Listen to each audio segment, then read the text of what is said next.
ठीक आहे करायला लागलास काय हरकत नाही, पण याच्यामध्ये भागीदार कोणी आहेत का? त्यानं म्हणले त्या गोष्टीची मला काय कल्पना नाही. बरं ठीक आहे, इथं मी बसवा धडा उशीर म्हणले का जाऊन विचारून ये. त्याला म्हटलं का मला येडबिड समज काय तिकडे पण एकदा पळून जाशील म्हणले. अरे कसं काय नाही म्हणले, पळून जा कुठं पळून जाय म्हणले, कुठं पळून जाणार नाही.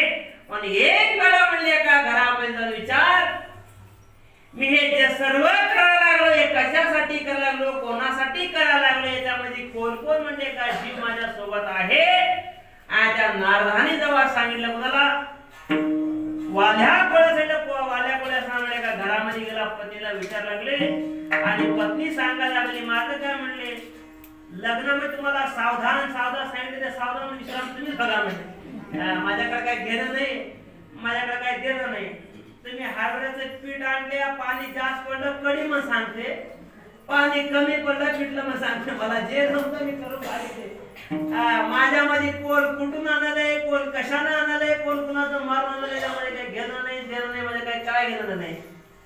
आता त्यांच्या असणारे मुला मुली म्हणायला लागले, एक बाप म्हणले काय, माता पित्याचं म्हणले का कर्तव्य, जेणे जन्माला दिले त्याने त्याला पोसवावं आणि त्याला लहानाचं मोठं करावं, त्याचं कर्तव्य. तुम्ही क्या करे किधर करे किसे सदर करते, मी क्या करे मुझे कुछ भी मत बोले.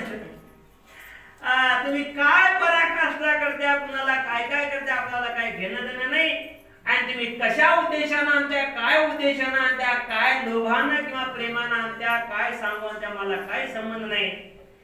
जेव्हा त्या वाल्या कोळाने आपल्या परिवाराची अवस्था ऐकली आणि परिवाराची अवस्था ऐकून त्या वाल्या कोळाने कुठं त्या नारद महर्षी बशी आले, सांगितले आता महाराज आता पुरे म्हणायला लागले, हा शब्द तुम्ही सांगत काय, देवे दिला देव भजना गोमटा, आता देवाने देव भजन करण्यासाठी दिलंय.